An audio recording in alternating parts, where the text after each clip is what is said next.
Vijana hoye! Vijana hoye! Nairobi hoye! Kenya hoye! Kenya hoye! Hey! Hey! Kono juu, kono juu, kono juu. Kono juu, kono juu, kono juu. Kono juu, kono juu. Twende. Vijana mnataka nani? Baba. Na wazee mnataka nani? Iwa mama mnataka nani? Hey! Nimeona na nimeridhika. Nimekuja kwa fujo. Anaye macho na anayesikia na kwanza leo nimerudi nyumbani baada ya ziara ya siku 10. Nilikuwa nchi ya Poland katika mji unaitwa Gdansk. Hapo kuna mahali bandari pale ambaye mtu anaitwa Lech Walesa alianza mapinduzi kule Poland, na hiyo mapinduzi ikatoa serikali katika nchi ya Poland, Urusi na Ulaya Mashariki yote. Sasa Bwana Walesha amenituma na salamu kwenu. Mmechukua? Mmepokea? Mmepokea? Pili, nimeongea na mwenzangu Mheshimiwa Stephen Kalonzo Musyoka. Yeye yuko kule Ulaya, kwa sababu yeye hayuko na sisi hapa, ametuma salamu. Pia ndugu yetu Uhuru Muigai Kenyatta ametuma salamu. Mnapokea? Mnapokea? Leo ni siku muhimu sana. Tunapanda sasa leo katika awamu ya pili ya mapinduzi katika taifa letu.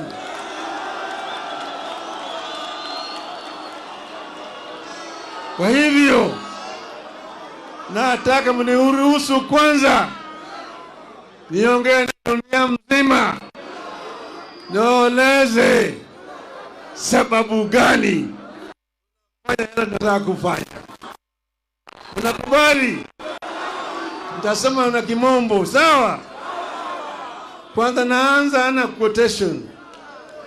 Woe to those who make unjust laws, those who issue oppressive decrees, to deprive the poor of their rights and withhold justice from the oppressed of my people, making widows their prey and robbing the fatherless.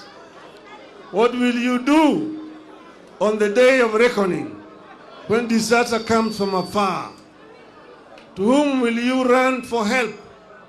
Where will you leave your riches? Unquote. That is Isaiah chapter 10, verses 1 to 3.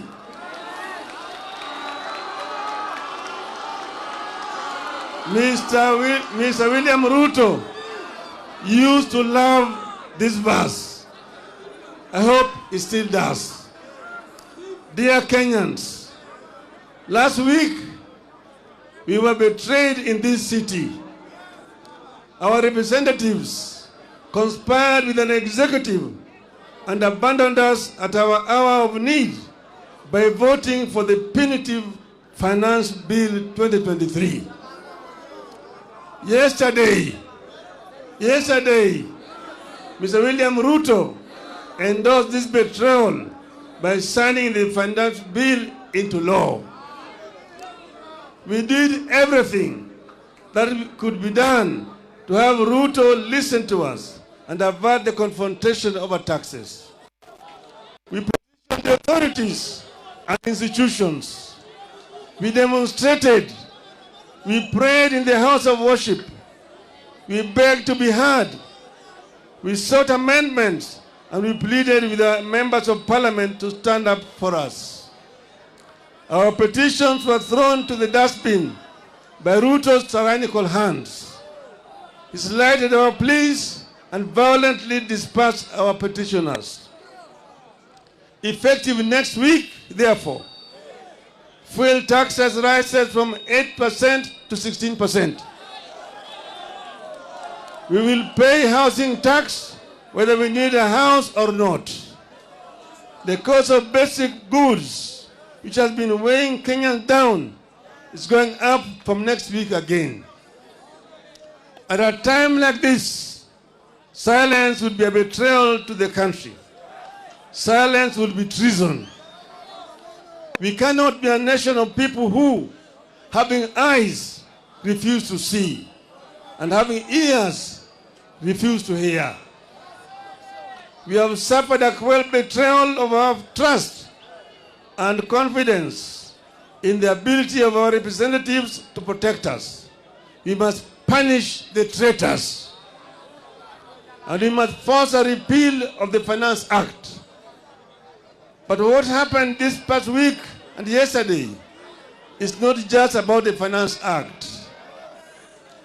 This is about the reemergence of a dictatorship under leaders who cut their teeth and honed their political skills in an infamous school of dictatorship.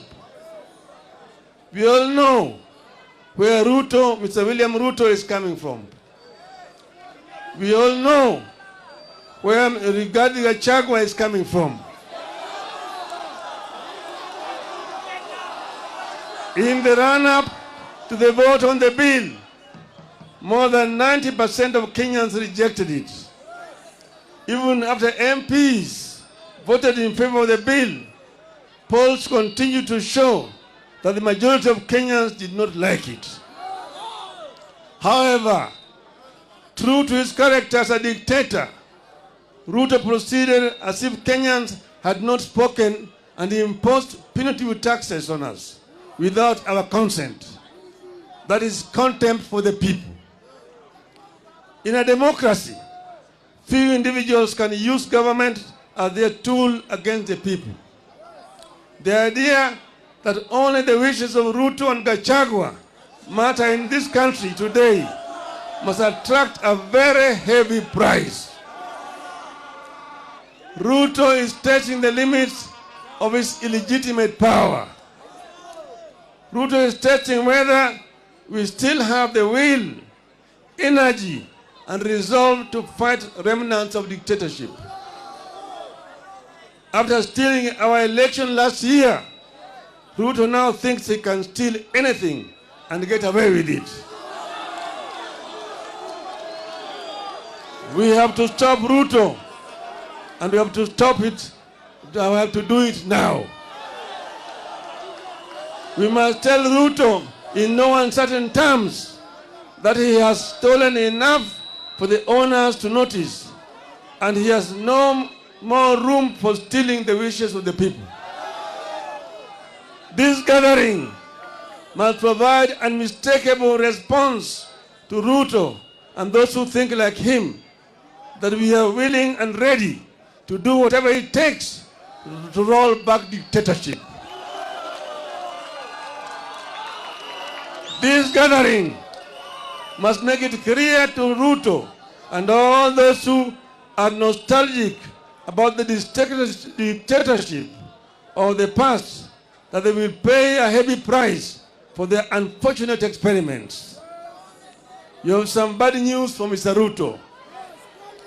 The betrayal in the city has seeped into every village in Kenya.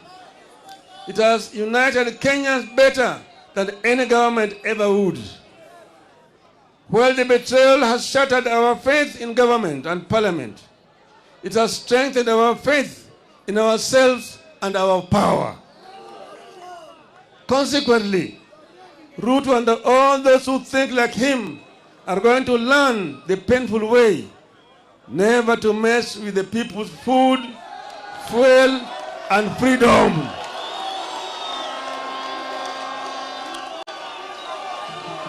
Hello? Ruto and his ilk are going to learn the hard way that Kenyans are fed up but not helpless. In this time of desperation in the country, Ruto is selling illusions of hope to our people with the phantom proposals that are meant to line the pockets of his cronies. It is wrong. It is cruel. It is evil. The question we must ask ourselves is, can a leader mean well for the people than the people do for themselves? The answer is no. Kenyans must not trust that insider smile that Ruto wears. It is betrayer's kiss. If Ruto meant well, he would have listened to the people. He did not, and now we must fight. Fellow Kenyans,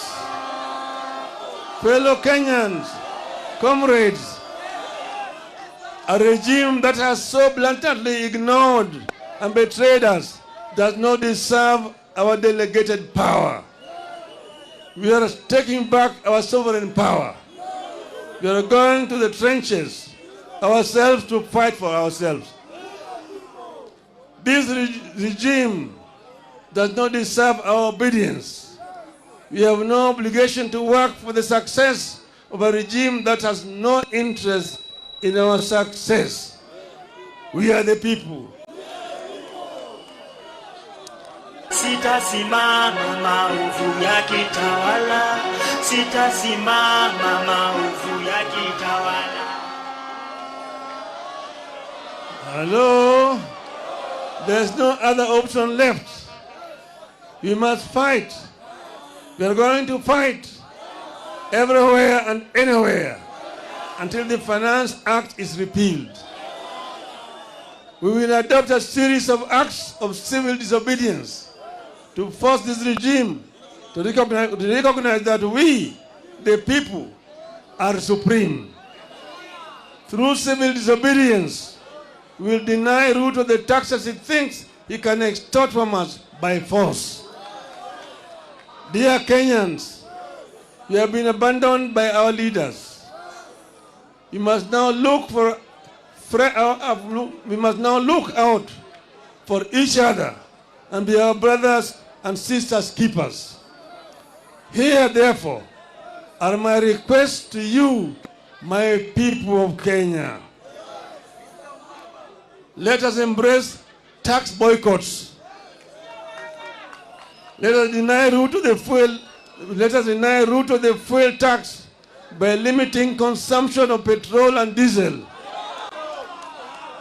One way to do this is to carpool. Let us arrange to make regular journeys in a single vehicle whenever possible. Give each other a ride. Cut down on non-essential travel. Walk instead of driving whenever possible.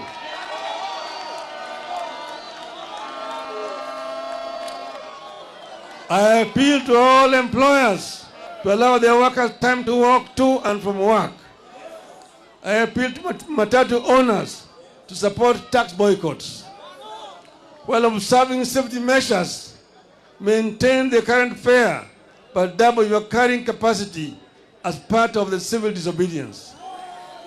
Our police officers should support our call by allowing matatus to carry above capacity at current costs so that Kenyans can commute. Niko tayari kulipa gharama Hello? I appeal to businesses to disable or avoid electronic tax registers, make nil returns on VAT, and instead give discounts to customers.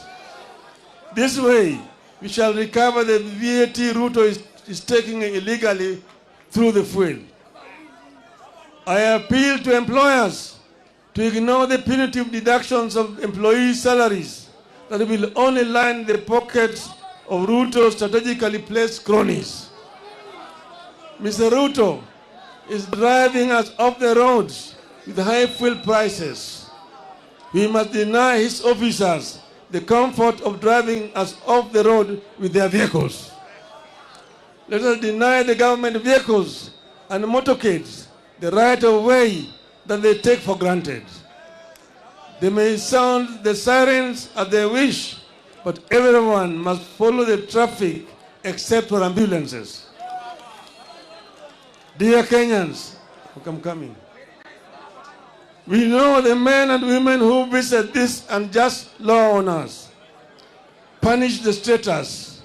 Let us name, shame, follow and isolate the traitors at every turn. Let us picket their public and private offices and their homes until they join the call to have the Finance Act repealed. Today, and with absolute respect and humility, I'm reaching out to the online community in the country and diaspora, the famous Kenyans on Twitter, the content creators and the TikTokers. I have a request to you. Let us gather and share information about the traitors, their Twitter and other social media accounts, telephone numbers, and email addresses, and use these to show the oppressors that power belongs to us, the people. Finally, I appeal to our performing artists. Let our songs and music be a source of pain to the traitors. Let our songs and music a source of pain to the traitors. Let our music carry our disappointments and support the fight against Ruto and his contemporaries until Ruto learns to respect the people. Dear Kenyans, in a democratic country that is founded upon sovereignty of the people, whenever the arms of government, whether the executive, the legislature, or the judiciary, fall into the hands of men and women who use their delegated sovereign power to oppress the people and benefit themselves, then it becomes a right and a duty of the people, in pursuit of the common good, to assert their sovereignty, to disobey those men and women and their laws. We are asserting our sovereignty. Civil disobedience begins with personal actions. We begin today, and we will continue progressively, discreetly and publicly, culminating in the official start of massive countrywide demonstrations.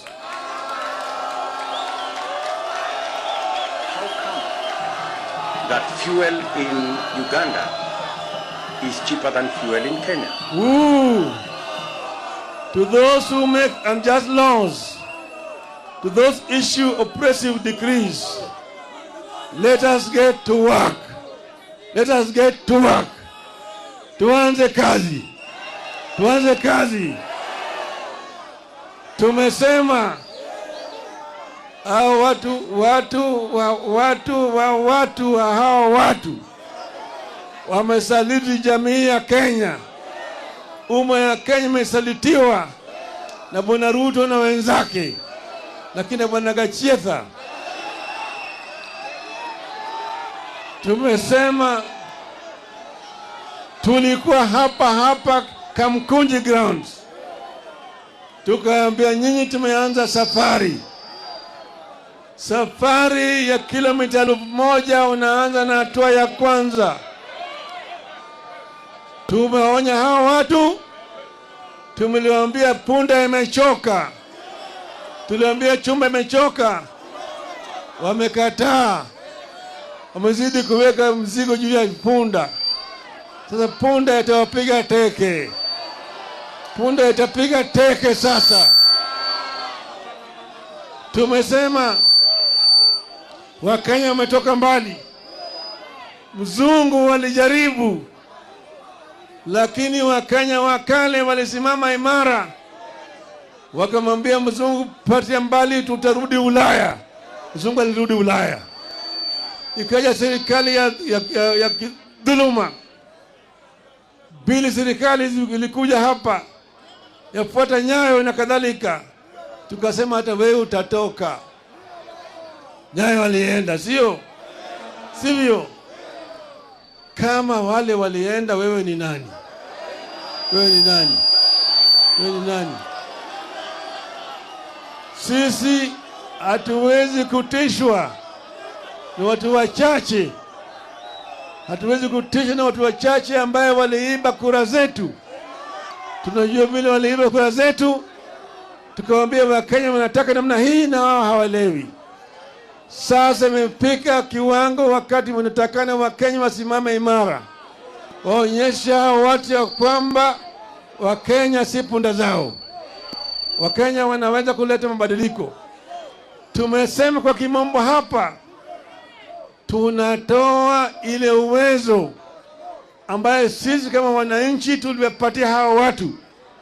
Hiyo uwezo inarudi kwa mkono ya wananchi. Wewe ni mwananchi. We are the people. Semani, we are the people. We are the people. We are the people. Inua mkono, we are the people.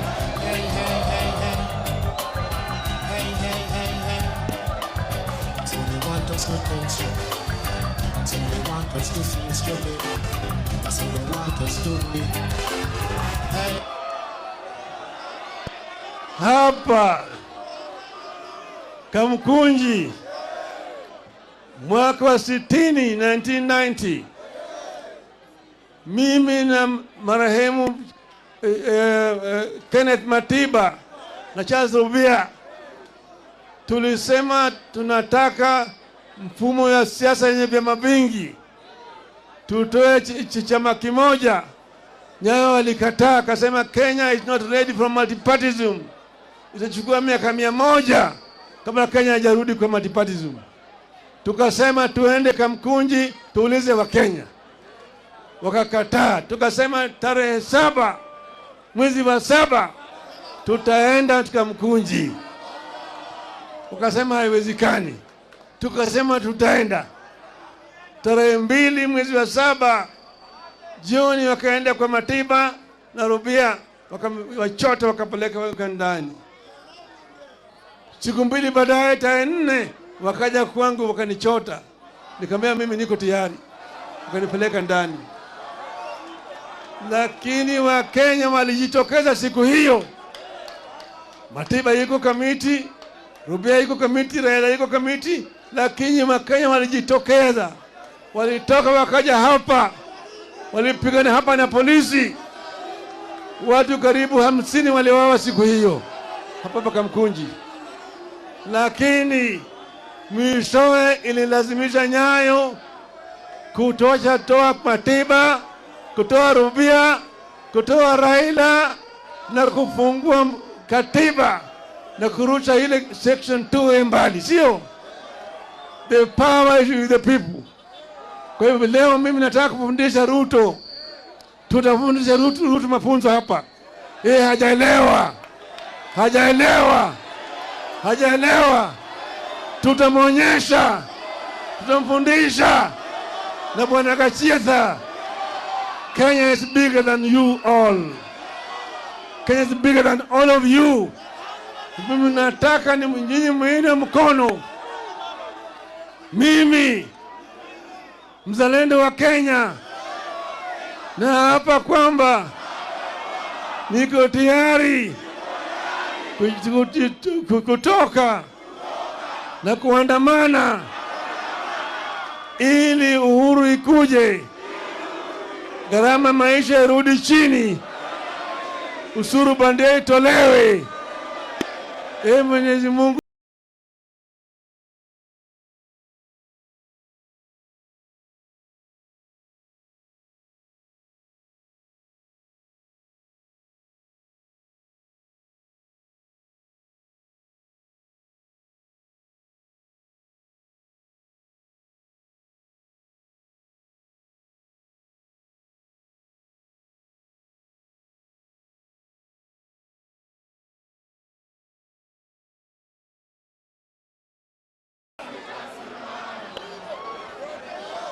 Hello. Tuko tayari. Hello. Hello. Mama Shujaa Martha Wangari Karua. Kamukunji oye!